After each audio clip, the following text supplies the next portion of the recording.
आज हम लोग का चैप्टर नया स्टार्ट होने वाला है, भारतीय मानसून। हेडलाइन दे दिया ना सभी लोग, देखिए जरा सा।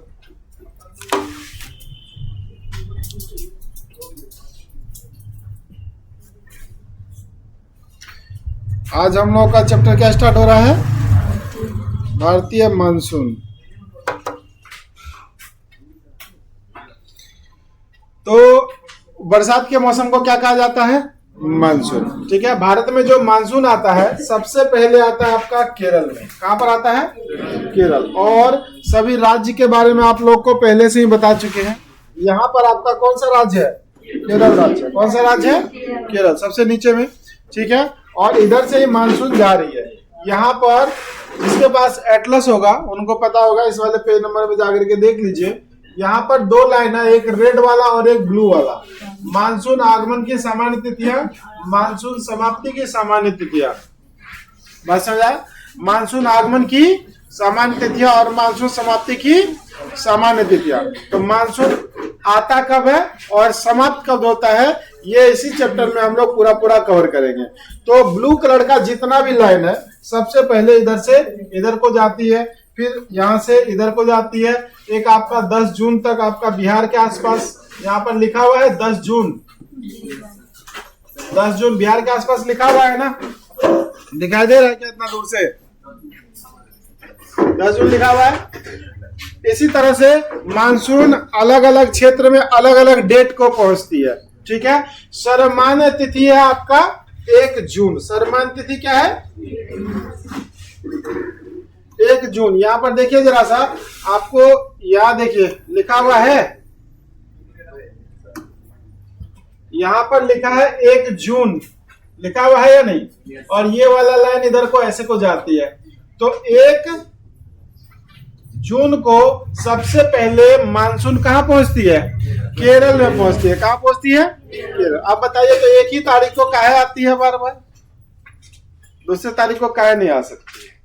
तो आती है, कभी कभी लेट भी आती है, कभी कभी पहले भी पहुंच जाती है। इसको लेकर के कैलकुलेशन किया जाता है। 20 साल में देखा जाता है सबसे अधिक बार किस तिथि को आया है, तो उसी तिथि को सर्वमान्य तिथि घोषित कर दिया जाता है कि मानसून सबसे अधिक कब पहुंचा? 1 जून को। अर्थात मानसून की आगमन की सामान्य तिथियां क्या है? 1 जून। क्या है? 1 जून। कभी कभी 2-4 दिन पहले आ जाता है, कभी कभी 2-4 दिन लेट से भी पहुंचता है। लेकिन हम लोगों ने ज्योग्राफी में मान लिया, ज्योग्राफी में बहुत सारी चीज को मान के ही चलना पड़ता है। माना कि यहाँ भूकंप नहीं आता, लेकिन आ गया तो समझ रहा है ना?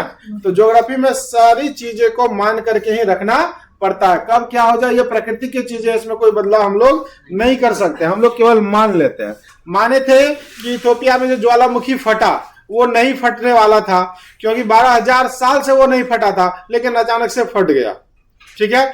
तो क्योंकि हम लोगों ने ज्योग्राफी में ज्वालामुखी को 3 कैटेगरी में बांट के रखा है, एक्टिव ज्वालामुखी, प्रसुप्त ज्वालामुखी और सुप्त ज्वालामुखी। वो एक्टिव वो है जो हमेशा उद्गार होते रहता है, प्रसुप्त वो है जिसमें कभी कभी होता है, एक होता है सुप्त जिसमें कभी बहुत दिनों से नहीं हुआ है, 200-400 साल से। ठीक है। लेकिन वो फट गया तो उसका क्या करें? हो सकता है, ऐसा कोई बड़ी बात नहीं है। वही चीज है, एक्सपेक्टेड ही रहती है सारी चीजें ज्योग्राफी में। तो मानसून सबसे पहले कहाँ आया? केरल। यहाँ पर कौन सा राज्य है? केरल। इधर कौन राज्य है? तमिलनाडु। ऊपर कौन है? कर्नाटक। ऊपर और जाएंगे तो महाराष्ट्र वाले क्षेत्र में चले जाएंगे। तो कुल मिलाकर के मानसून सबसे पहले कहाँ प्रवेश किया है? केरल राज्य में प्रवेश किया। सबसे पहले कहाँ प्रवेश किया? केरल। कौन से तारीख को? 1 और मानसून का मतलब क्या होता है? वर्षा। खूब ज्यादा जब झमाझम बारिश आने लगे तो उसको क्या कहते हैं? मानसून लगता है आ गया है। बात समझ में आया ना? गर्मी के मौसम में 1 जून में हमारे यहाँ सबसे ज्यादा गर्मी पड़ती है ना, जून के मौसम में। और उसी समय हमारे यहाँ सबसे ज्यादा बारिश भी होती है मानसून आने के बाद। चलिए लिखना प्रारंभ करिए।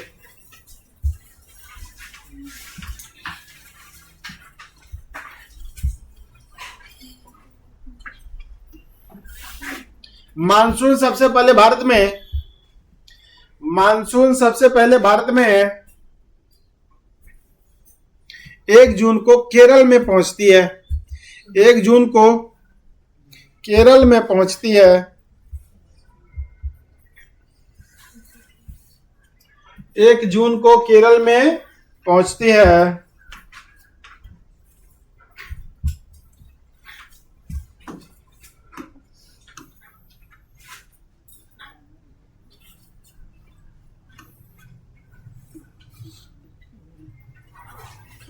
1 जून को कहाँ पहुंचती है?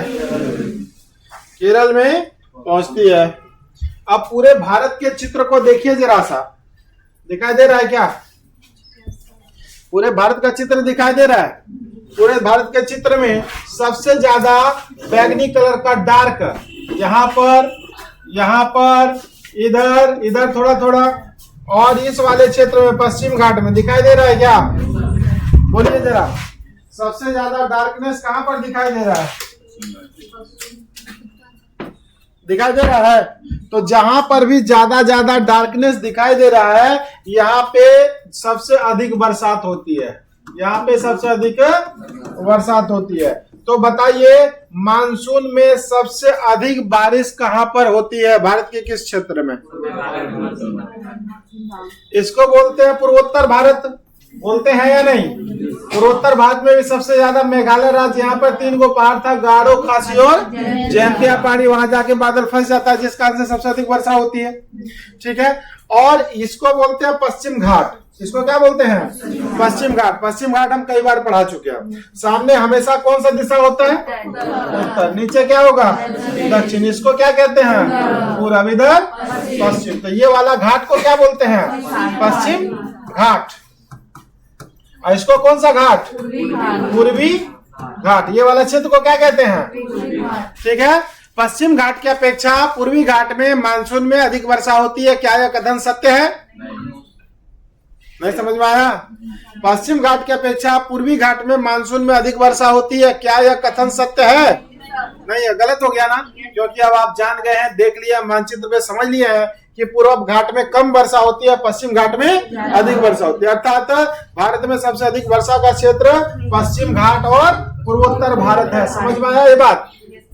जहां जहां पर डार्कनेस ज्यादा है वहां पर अधिक वर्षा होती है। समझ में आया? ठीक है। लिखिए, मानसून से सबसे अधिक वर्षा, मानसून से सबसे अधिक वर्षा, मानसून से सबसे अधिक वर्षा पूर्वोत्तर भारत और पश्चिम घाट में होती है। पूर्वोत्तर भारत और पश्चिम घाट में होती है।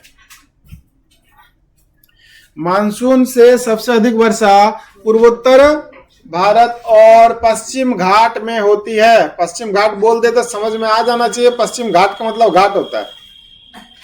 समझ में आ गया?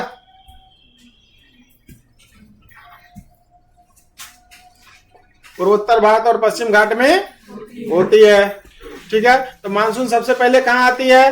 केरल राज्य में। कितने तारीख को? 1 जून को। उसी तरह से डेट धीरे धीरे ऊपर जाएंगे तो धीरे धीरे डेट डिले होगा। यहाँ पर आता है 10 जून तक में। तो यहाँ पर देखिए, बिहार में यहाँ तक आता है 10 जून तक में। तो इस तरह से ऐसे आता है बिहार। तो बिहार आया 10 जून को। कब आया?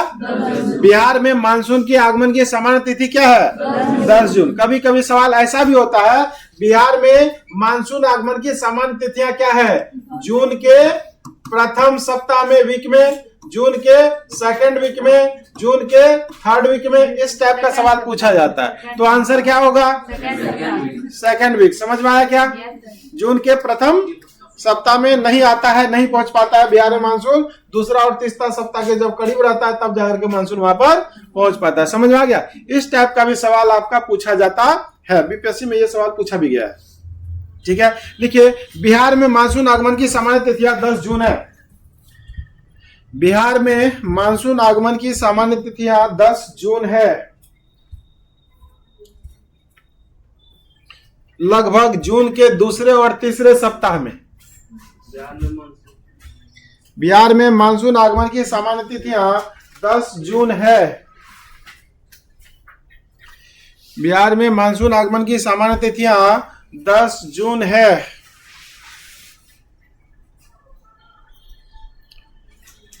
जून के दूसरे और तीसरे सप्ताह के लगभग में।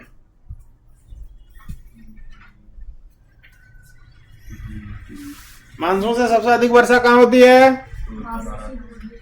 और पश्चिम घाट। अगर पूर्वोत्तर भारत ऑप्शन में ना रहे तो पश्चिम घाट। पूर्वोत्तर भारत अगर ऑप्शन में ना रहे तो पश्चिम घाट। समझ में आया क्या? Next point. सर दोनों रहेगा ऑप्शन? क्या? उत्तर भारत। दोनों नहीं देगा ऑप्शन में, कंपैरिजन करके कुछ ना कुछ तो देगा, क्योंकि वह लोग भी बड़े ही भूगोल शास्त्री होते हैं, उनको पता है। सर्वाधिक वर्षा है। अब इसका लास्ट पॉइंट लिखाते हैं, वो आपको एक्चुअल पता चल जाएगा। लिखिए, चलिए अभी बता देते हैं, क्लियर कर देते हैं। लिखिए, दुनिया में सबसे अधिक बारिश,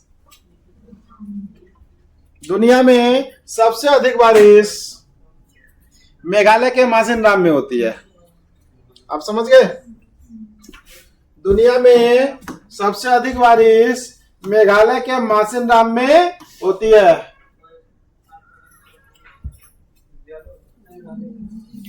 दुनिया में सबसे अधिक बारिश मेघालय के मासिनराम में होती है। ठीक है, यहाँ औसतन वर्षा दिया हुआ है मासिनराम में 11,871 मिलीमीटर। मतलब कि पूरा औसत बारिश की बात करें, वहां पर कितना बरसात हो जाती है? 11,871 मिलीमीटर, अर्थात पूरे वर्ष भर में 12 मीटर तक बारिश होती है। लगभग 12 मीटर, समझ रहे हैं? हाँ, हम लोग के एरिया में अगर 1 मीटर बारिश हो जाए तो क्या होगा? सबके घर जलमग्न हो जाएगा, पानी पानी हो जाएगा, है ना? बात समझ में आया? वहां पर लगभग पूरे साल में कितना वर्षा होती है? 12 मीटर, 12 या 36 फीट। बात समझ में आया? जितना आप ट्यूबवेल का पाइप नहीं गलाते हैं घर में, उनसे ज्यादा वहां बारिश होती है। बात समझे? इतनी हाइट तक। तो कुल मिलाकर ये औसतन वर्षा है, पूरे साल के वर्षा को माप करके तब जाकर के औसत निकाला जाता है। तो दुनिया में सबसे अधिक बारिश होती है यहाँ पे मासिनराम में। कहाँ पे? मासिनराम। और दूसरा जगह है चेरापूंजी। दूसरा जगह क्या है? चेरापूंजी, उसी के जस्ट बगल में। और यहीं पे दुनिया का सबसे अधिक बारिश हो रहा है, लगभग 12 मीटर, 11,871 मिलीमीटर की बात हो रही है। बात समझे ना? और ये जगह है मासिनराम। यहाँ पर 3 गो पहाड़ी था, गारो, खासी और जयंतिया, जिस कारण से यहाँ पर आकर के बादल फंस जाते हैं और सारा पानी यहाँ पर इसको बरसना ही पड़ता है। इसीलिए कहा जाता है वहां पर दुनिया का सबसे अधिक बारिश होती है। रीजन कुछ भी हो, लेकिन वर्षा तो सबसे अधिक होता है ना। कारण भी बता दिया आप लोगों को। कौन सा पहाड़ी है? गारो, खासी और जयंतिया। कौन से राज्य में? मेघालय। मेघ आलय, मेघ मतलब बादल, आलय मतलब घर, आलय मतलब घर। तो मेघ आलय बराबर मेघों का घर, इसीलिए उसका नाम पड़ा है मेघालय। समझ में आया क्या? ठीक है, और कोई डाउट? बोलिए। केरल से ही मानसून शुरुआत क्यों होता है? केरल से ही मानसून का शुरुआत क्यों होता है? ये आपका गुड क्वेश्चन है। ठीक है, चलिए हम आते हैं पूरा का पूरा पृथ्वी पर। जब आप पृथ्वी पर आएंगे तो यहाँ पर आपका भूमध्य रेखा है। कौन सा रेखा है? भूमध्य रेखा। इसी तरह से आप लोग भी सवाल पूछते रहिए, तभी जाकर के थोड़ा सा माइंड और क्लियर होगा। और ये है आपका नॉर्थ पोल और ये आपका साउथ पोल। इसके पहले भी हम आपको पढ़ाए थे क्या चीज? चक्रवात के बारे में, याद है? चक्रवात उत्तरी गोलार्ध में एंटी क्लॉकवाइज चलती है। तभी भी ये सवाल आपको पूछना चाहिए था, काहे घूमती है ऐसा? ठीक है, बहुत लेट कर दिए। चलिए कोई बात नहीं, यहाँ पर चलती है क्लॉकवाइज चलती है। ठीक है, और पृथ्वी का अपना घूर्णन गति है। किस दिशा में चलती है? पूरब से पश्चिम कि पश्चिम से पूर्व की ओर? तभी तो लगता है पूरब से पश्चिम में हम सूरज डूब रहा है। पश्चिम से पूर्व की ओर घूमती है, तभी जाकर के सूरज पूरब से पश्चिम आ रही है। तो इस पृथ्वी की यह गति है। और यहाँ पर होता है निम्न दाब का केंद्र। क्या होता है? निम्न दाब का केंद्र होता है या नहीं? क्योंकि वायु जब गर्म होती है तो गर्म होकर के फैल जाती है, तो यहाँ पर दबाव कम होगा। और या इधर क्या होगा? उच्च दाब। इधर भी क्या होगा? उच्च दाब। होगा या नहीं होगा? होगा है ना? ठीक है, तो इधर से हवा इधर दौड़ेंगी या फिर इधर से उधर भागेगी? ऊपर से नीचे आएगी और इधर से ऊपर की ओर जाएगी ना। तो ये जो सर्किल है, ये इधर आने के बाद फिर ऐसे होगा ना, ऊपर जाएगा ना। जैसे नीचे गैप है, सपोज नीचे गैप है, इधर से हवाएं जब इधर दे रहे हैं नीचे की ओर, तो वो हवाएं उठ करके फिर ऐसे आएंगी। ठीक है, जिस कारण से पृथ्वी का घूर्णन भी आपका किधर हो रहा है? पश्चिम से पूरब की ओर। और हम लोग का जो मानसून वाला पोजीशन है, ये आपका यहाँ पर अरब सागर और नीचे क्या है? हिंद महासागर। हिंद महासागर से आपका ये वाला विषुवत रेखा गुजरती है और ये हवाएं इधर को मार रही है, जिस कारण से हम लोग का मानसून केरल में सबसे पहले प्रवेश करती है। बात समझा? इधर से हवाएं धक्का दे रही है और उधर से ऊपर से आ रही है, मतलब इधर से, क्योंकि यहां पर नीचे में ना हमारा लो बेल्ट बना हुआ है। सबसे लो वाला पोजीशन कहाँ है? पृथ्वी के करीब। जैसे तवा गर्म है तो वहां पर जो आसपास की वस्तुएं होती है जल्दी से गर्म हो जाती है, वहां का वायु दाब कम होता है, ठीक है। तो पृथ्वी पर यहाँ पर सतह पर जब सूर्य का रोशनी पड़ रहा होता है, आसपास का क्षेत्र गर्म होता है, तो यहाँ पर ज्यादा लो रहेगा या फिर ऊपर में ज्यादा लो रहेगा?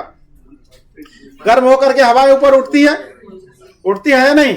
हवा को गर्म करते हैं तो किधर जाती है? जलवाष्प को भी देखते होंगे, जब गर्म करते हैं तो किधर जाती है?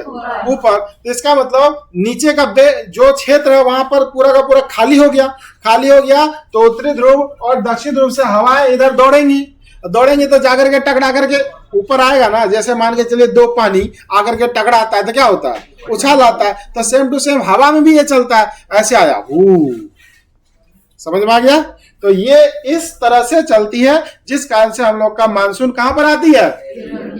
केरल में आती है। समझ में आ गया? तो ये चीजें हैं, ये बहुत पृथ्वी का घूर्णन ही जिम्मेदार हुआ। हाँ बिल्कुल, वो भी होता है। पृथ्वी के घूर्णन के कारण भी सारा चीज का सपोर्ट से चलता है, कोई एक अकेला एक चीज के लिए जिम्मेदार नहीं होता है। बात समझा? पृथ्वी के घूर्णन के कारण भी हवाएं का मूवमेंट चल रहा है, हवाएं गुरुत्वाकर्षण की वजह से चल रहा है, उसके बाद हवाएं निम्न दाब और उच्च दाब की वजह से तेज आंधियां वगैरह सब आती है। तो हर चीज इसके पीछे जिम्मेदार होता है, कोई एक जिम्मेदार नहीं होता। बस प्राकृतिक में हर चीज को जिम्मेदारी लेना पड़ता है ना। आदमी एक अकेला अपना मैं खुद का रिस्पॉन्सिबिलिटी लूंगा, ये आदमी है, लेकिन वो प्राकृतिक की चीज है। भूकंप का आया, इसका भी बहुत सारे रीजन है, कोई एक अकेला कारण से भूकंप नहीं आ जाता। ज्वालामुखी काय फट गया, इसका भी बहुत सारे रीजन है। मतलब कि हर रीजन एक दूसरे से जुड़ा हुआ है। बात समझे ना? ठीक है, समझ में आ गया? मानसून इधर से क्यों आ रही है? तो केरल में सबसे पहले मानसून कब प्रवेश कर रही है? 1 जून को प्रवेश कर रही है, ठीक है। सबसे अधिक बरसात मानसून में कहाँ होती है? एक चीज रख लिए, सबसे अधिक वर्षा मानसून में कहाँ होती है? पूर्वोत्तर भारत और अरे मेघालय का मासिन में तो कोई खास रीजन था ना, इसलिए ना बहुत ज्यादा बारिश हो रहा था, ठीक है। दूसरा रीजन भी जान लीजिए। दूसरा रीजन ये है कि यहां से यहां तक लेकर के पहाड़, और यहां पर पहाड़ मुड़ा हुआ इस टाइप से मुड़ा हुआ है या नहीं? ठीक है, यहां से यहां तक पहाड़ है, हिमालय, और यहाँ पर नामचा बड़वा नाम का पहाड़ है, और यहाँ पे आकर के हिमालय मुड़ जाता है। तो इधर से जो हवाएं जा रही है, तो यहाँ पर जो पहाड़ है सब बादल तो इधर ही ना फंसेगा, है ना। इस कारण से भी तो वहां पर अधिक वर्षा होती है। बात समझ में आया? लेकिन सबसे अच्छा कारण यह है कि यहाँ पर पश्चिम घाट में हमारा बिना उतना ऊंचे ऊंचे पहाड़ के भी इतना ज्यादा बारिश होती है। बात समझ में आया? हिमालय तो काफी ऊंचा है ना, तो यहाँ पर तो ये फंसने का कारण है। अब हम ऐसे किए हुए हैं तो समझ में आ रहा है ना। इधर से जब बादल आएगा, इधर बड़ा बड़ा पहाड़ खड़ा है तो यहाँ आकर के जमा हो जाएगा सब, तो वहां पर तो एक प्राकृतिक रीजन हो गया, इधर चाइना में जाने नहीं देता है बादल को।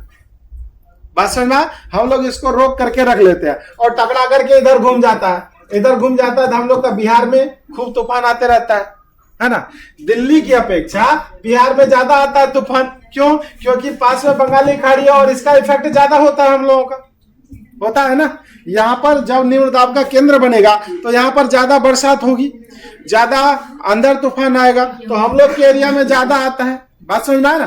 पश्चिम की तरफ उतना ज्यादा नहीं आएगा, इस सब क्षेत्र उतना ज्यादा नहीं आएगा, लेकिन हम लोग के एरिया में काफी ज्यादा होते रहता है। बात समझे ना? जो समुद्र के किनारे रहेगा अक्सर वहां पर बरसात हमेशा होती रहती है। साथ साथ जो पहाड़ पे रहता है, पहाड़ पे भी हमेशा अधिकांश बरसात होते रहता है। पहाड़ी व्यक्तियों को अक्सर आप देखते होंगे छाता लेकर के चलते रहता है, जब भी घर से निकलेगा तो छाता लेके जाएगा। काहे? क्योंकि कब बारिश आ जाए इसका कोई गारंटी नहीं रहता, हमेशा हाथ में छाता रहता है। बात समझ में आया ना? बाइक चला रहे हैं, पता चला बादल में घुस गए, पूरा एकदम नहा लिए। बात समझे ना? इस कारण से वहां पर उस तरह का वस्त्र का उपयोग किया जाता है, और साथ साथ हमेशा छाता का उपयोग किया जाता है। बारिश कभी भी हो सकता है। बात समझे? हम लोग के एरिया में ऐसा नहीं है, मैदानी इलाका में ऐसा नहीं, लेकिन पहाड़ी इलाका में ऐसा है। समझे? मानसून वाला चैप्टर। चलिए नेक्स्ट पॉइंट।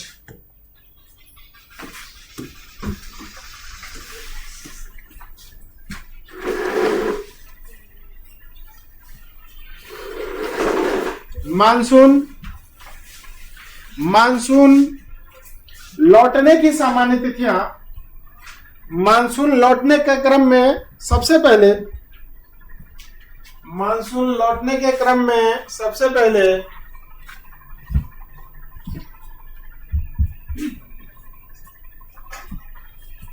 पंजाब और राजस्थान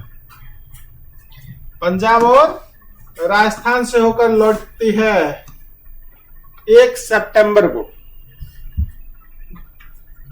पंजाब और राजस्थान से होकर लौटती है 1 सितंबर को। पंजाब और राजस्थान से होकर लौटती है 1 सितंबर को।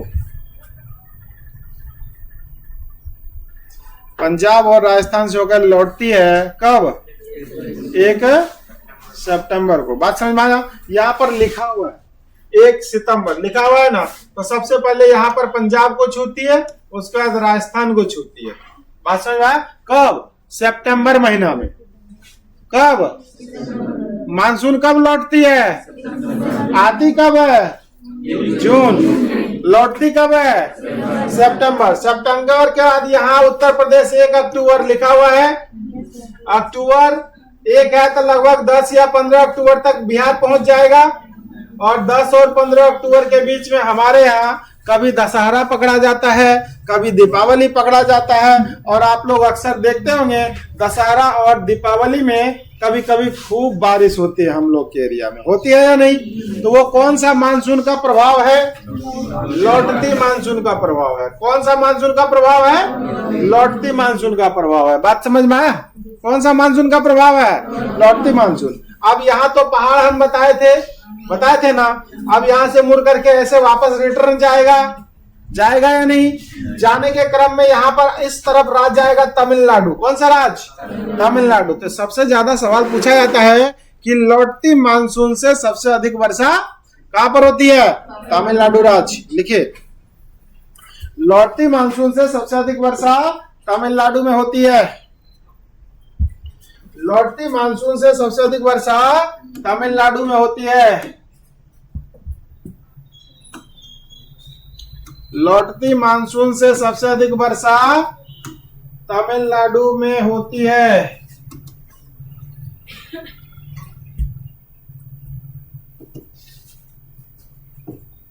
लौटती मानसून से सबसे अधिक वर्षा कहाँ होती है? तमिलनाडु में होती है। अब जरा देखिए इसका मानसून का सिस्टम। ठीक है, यहां पर आपका विषुवत रेखा है, भूमध्य रेखा है, जो अफ्रीका के मध्य और दक्षिण अमेरिका के मध्य, और इसके ऊपर में भारत है। दिखाई दिया क्या? दिखाई दिया? ठीक है। और यहीं से हमने बताया था निम्न दाब का केंद्र बताता है, जिसके कारण हवा इधर चल रही है। बात समझ में आया? और यहाँ पर तो आती हुई मानसून है, यहाँ पर केरल में आ गया। ठीक है, लौटती हुई मानसून इधर कौन सा समुंदर है कोई समंदर? समंदर से ही ना हमारा जलवाष्प बनता है, उठता है, बादल बनता है, तभी जाकर के हमारे यहाँ बरसात होती है। लेकिन इधर कौन सा समुंदर है? तो ये लौटती मानसून का प्रभाव केवल यहाँ से नहीं, लौटती मानसून का प्रभाव ये वाला महासागर से होता है, और इसका नाम है भूमध्य सागर। बात समझ में आया ना? भूमध्य सागर, मेडिटेरियन सी। ठीक है, तो लौटती मानसून में सबसे अधिक प्रभाव किनका होता है? मेडिटेरियन सी का। और यहाँ पर जब पश्चिम में जाइएगा, लौटती मानसून कौन कौन देश से होकर के गुजरती है? तो भारत के पश्चिम में पाकिस्तान, पाकिस्तान के बाद अफगानिस्तान, अफगानिस्तान के बाद ईरान, ईरान के बाद सऊदी अरब, ये आपका सऊदी अरब है। इधर आपका सीरिया वगैरह सब है। इधर आपका छोटा छोटा देश अजरबैजान वगैरह सब, और भी बहुत सारा छोटा छोटा सब देश है ना, सीरिया सब है। ठीक है, तो कुल मिलाकर के इतना देशों को पार करके तब आती है हमारे यहाँ सितंबर महीना में 1 सितंबर को। कहां पे? तो पंजाब में। कहां पे? पंजाब में। तो लौटती मानसून का प्रभाव कौन सा होता है? ये दिशा कौन है? पश्चिम। क्या दिशा है? पश्चिम दिशा है। अर्थात पश्चिमी विक्षोभ का भूमध्य सागर से उठना, पश्चिमी विक्षोभ का भूमध्य सागर से उठना, और इसका प्रभाव लौटती मानसून पर पड़ता है। बात समझ में आया? लौटते मानसून का सबसे बड़ा प्रभाव किसका रहता है? पश्चिमी विक्षोभ का भूमध्य सागर से उठने का प्रभाव रहता है। लिखिए, लौटते मानसून का सबसे बड़ा प्रभाव, लौटती मानसून पर सबसे बड़ा प्रभाव, लौटती मानसून पर सबसे बड़ा प्रभाव पश्चिमी विक्षोभ, पश्चिमी विक्षोभ मेडिटेरियन सी का रहता है, अर्थात भूमध्य सागर का रहता है। पश्चिमी विक्षोभ तथा भूमध्य सागर का रहता है। पश्चिमी विक्षोभ तथा भूमध्य सागर का रहता है। पश्चिमी विक्षोभ तथा भूमध्य सागर का रहता है। समझ में आया क्या?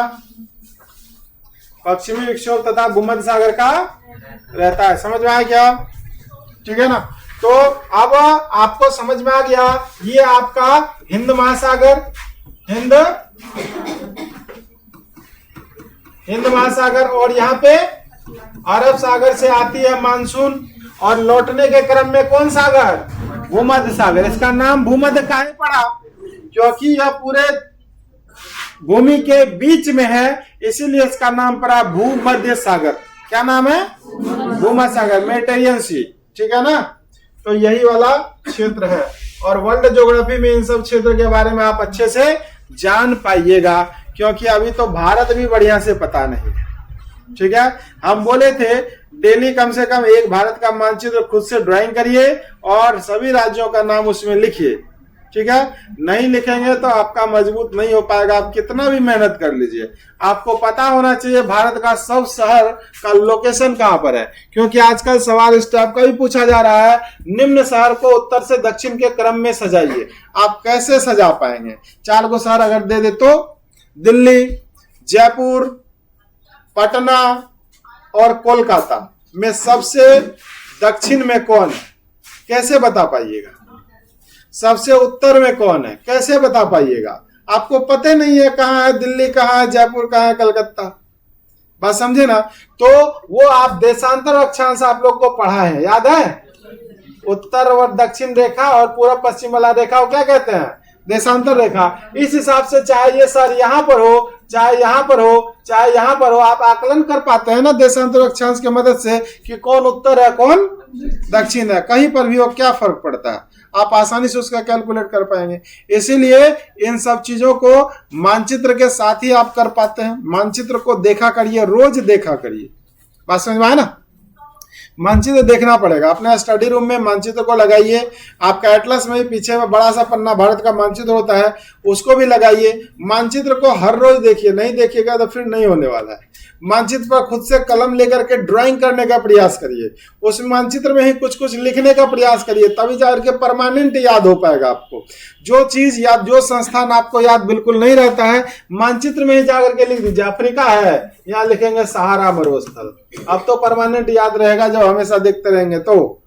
समझ में आया ना? ये दक्षिण अमेरिका है, यहाँ लिखेंगे अमेजन वन, अमेजन जंगल, यहाँ पर अमेजन नदी भी बहती है। बात समझ में आया? यहाँ पर कौन सा मरुस्थल था? कालाहारी।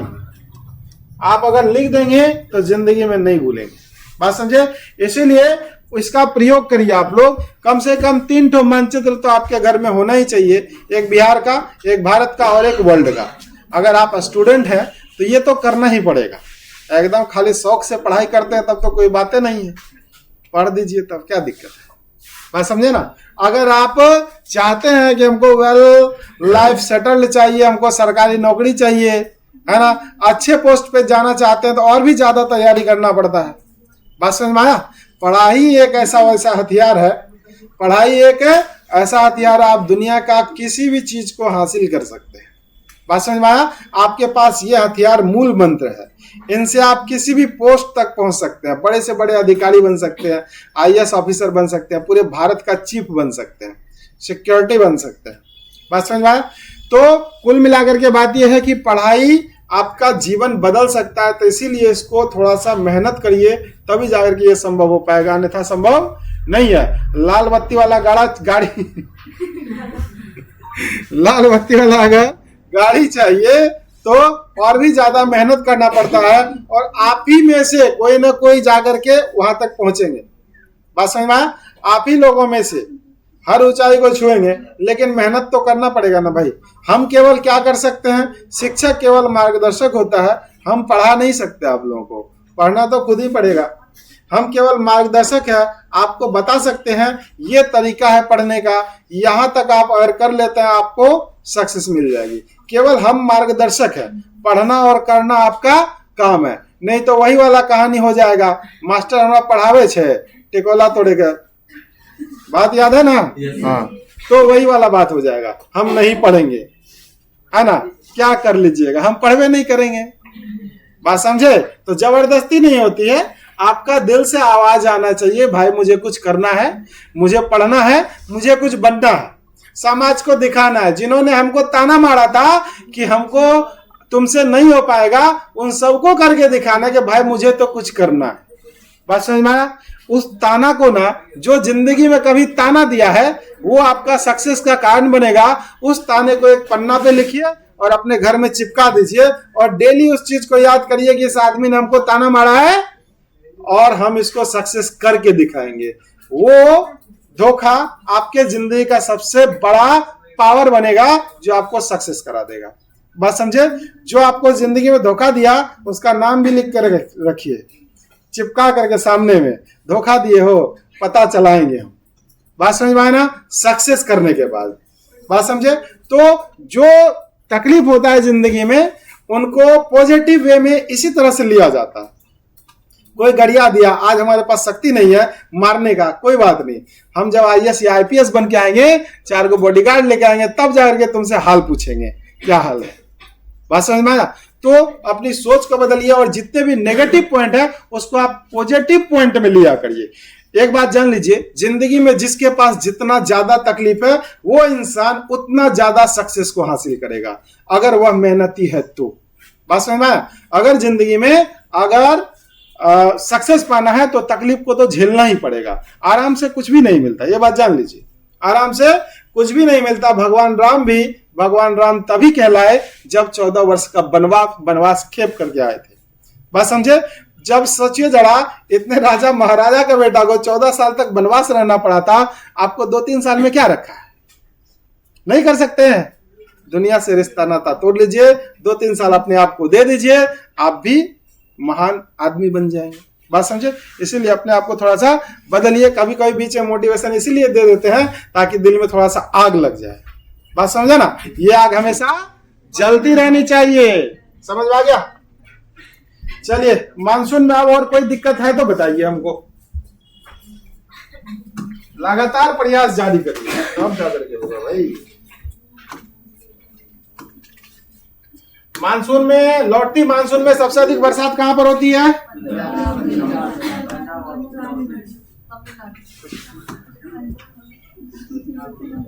तमिलनाडु में। लौटती मानसून सबसे पहले कहां प्रवेश करती है? पंजाब और राजस्थान। पंजाब और राजस्थान। एक चीज को याद कभी मत करिए, अगर माना कि पंजाब ऑप्शन में नहीं देगा तो फिर आप कंफ्यूज कर जाएंगे। अपने कंसेप्ट को डेवलप करिए, वहां पर और कौन सा राज्य और एरो किस तरह जा रहा है, यहाँ पर पंजाब के बाद किस में घुस रहा है? राजस्थान में। तो कंसेप्ट को डेवलप करना। एक चीज रट्टा मार के गए, पता चला वो ऑप्शन से गायब है। बात समझे?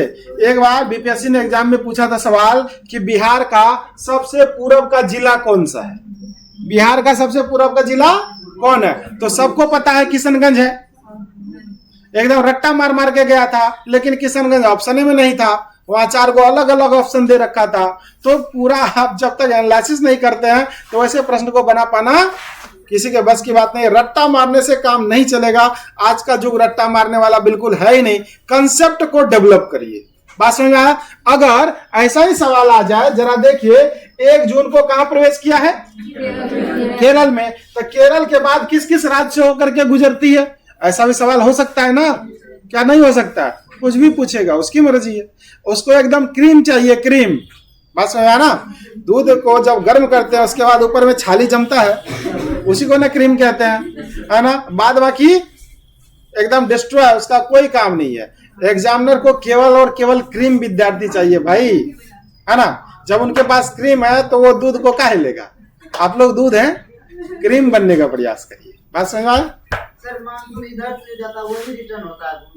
हाँ, यहाँ पे हिमालय के कारण, यहाँ क्या था आपका हिमालय है ना, हिमालय के कारण ऐसा होता है।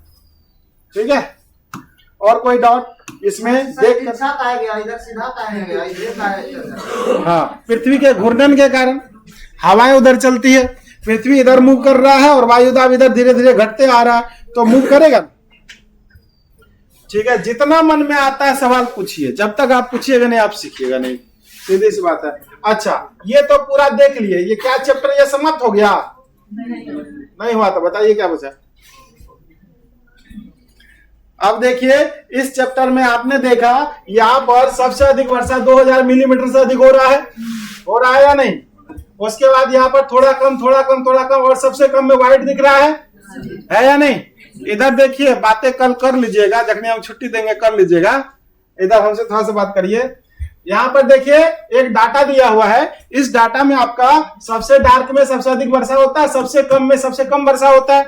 तो सबसे कम वाला क्षेत्र सबसे अधिक तो पढ़ चुके हैं, पढ़े नहीं? और सबसे कम व्हाइट दिखाई दे रहा, तो भारत में बताइए सबसे कम वर्षा कहाँ होता है? आप देखिएगा पता चल जाएगा। दिखाई दे रहा आपको? दिखाई दे रहा? पक्का झूठ बोलने का नहीं दे रहा था, कल से पीछे बैठिएगा या उधर जाकर के बैठिएगा सामने में। ठीक है, समझ में आ गया ना? क्या हमने बताया आपको आंसर? अब देख करके आप भी कर लेते हैं ना, यही कॉन्फिडेंस आना चाहिए। तो सबसे कम वर्षा लद्दाख में और राजस्थान के पश्चिमी क्षेत्र में। और यहाँ पर एक जगह और है, यहाँ देखिए, नहीं दिख रहा है? बस ऊपर कर देते हैं। ये देखिए महाराष्ट्र का क्षेत्र देखा, हमेशा सुखाड़ रहता है यहाँ पे। इस जगह का नाम है लातूर। क्या नाम है? महाराष्ट्र। तो कुल मिलाकर के भारत में सबसे कम वर्षा कहां पर होती है? तोता रट मैना रट यही वाला भाषा आप लोगों में है ना। मतलब तोता को जितना रटाएंगे वही बोलेगा गुड मॉर्निंग गुड मॉर्निंग, यही वाला भाषा करके रखे हैं। बताइए कैसे होगा तो? है थोड़ा सा दिमाग मतलब कहाँ भेज देते हैं, हमको समझ नहीं आता। तुरंत बताए, तुरंत दिखाए। सबसे अधिक सबसे कम वर्षा कहाँ होती है? लद्दाख और राजस्थान। इसको तीसरा नंबर पे न रखिएगा। अगर सवाल ऐसा पूछ दे कि महाराष्ट्र में सबसे कम वर्षा वाला क्षेत्र कौन है, तब ना आएगा लातूर। महाराष्ट्र में सुखाड़ कहाँ रहता है, तब ना आएगा लातूर। स्पेसिफिक उस स्टेट के बारे में पूछा जाए तभी तो। लेकिन सबसे कम की बात करेंगे तब तो लद्दाख होगा ना। अच्छा, लद्दाख में सबसे कम वर्षा काहे होती है? सूखा होने के कारण। ये देखिए आपका है हिमालय। क्या है? हिमालय। और बादल की ऊंचाई लगभग 1.5 से 2 किलोमीटर तक ही होती है। और हिमालय की ऊंचाई 8,850 किलोमीटर है, मतलब मीटर है। ठीक है ना, लगभग 9 किलोमीटर के आसपास। तो जरा समझिए वहां तक बादल पहुंचेगा क्या? नहीं। इसी कारण से यहाँ पर बारिश नहीं होती है और इसको शीत मरुस्थल कहा जाता है। वहां पर बर्फ हमेशा जमा हुआ रहता है। और हम आपको पढ़ा चुके हैं कि प्रति 165 मीटर की ऊंचाई पर 1 डिग्री सेल्सियस तापमान घटते जाता है। घटता है या नहीं? पढ़ाए थे। जैसे जैसे ऊंचाई बढ़ेगा तो इस कारण से यहाँ पर बारिश नहीं तो, और हमेशा शुष्क मरुस्थल कहा जाता है। उसको क्या कहा जाता है? अब सवाल आएगा, भारत का सबसे बड़ा शीत मरुस्थल या शुष्क मरुस्थल कौन सा है? लद्दाख है। सबसे बड़ा मरुभूमि कौन सा है? लद्दाख है। सबसे कम बारिश कहाँ होती है? लद्दाख में होती है। रीजन भी जानना पड़ेगा, केवल रट्टा मारने से नहीं होगा, क्योंकि अलग तरीके से सवाल को पूछ दिया जाता है। बोलिए। बादल कितना मीटर? लगभग 1 से 1.5 किलोमीटर, 2 किलोमीटर, 3 किलोमीटर, अधिकतम 5 किलोमीटर, उससे ज्यादा नहीं होता है। बात समझ में आया? बस इतना ही दूर तक। लातूर में भी इसी कारण होगा, कोई पहाड़ होगा ऊंचा वाला। हाँ, यहाँ पर पहाड़ है। यहाँ पर क्योंकि हम पढ़ाए हैं पश्चिम घाट, पहाड़ है ना बहुत सारा। चोटी, महाबलेश्वर की चोटी याद आया, जहाँ से कृष्णा नदी निकलती है। जो पिछला ज्योग्राफी का मैप वाला चैप्टर पढ़े होंगे उसको पता होगा, और नहीं पता है तो फिर से पढ़ाएंगे तो देख लीजिएगा एक बार। ठीक है। पहाड़ वहाड़ कभी वर्षा नहीं होता।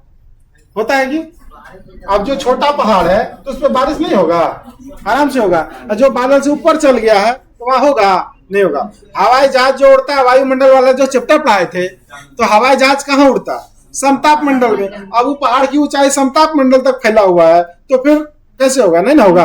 बात समझे ना? तो बादल जहां तक रहता है तो बादल, बरसात, ये सब कहां पर होती है? क्षोभ मंडल में।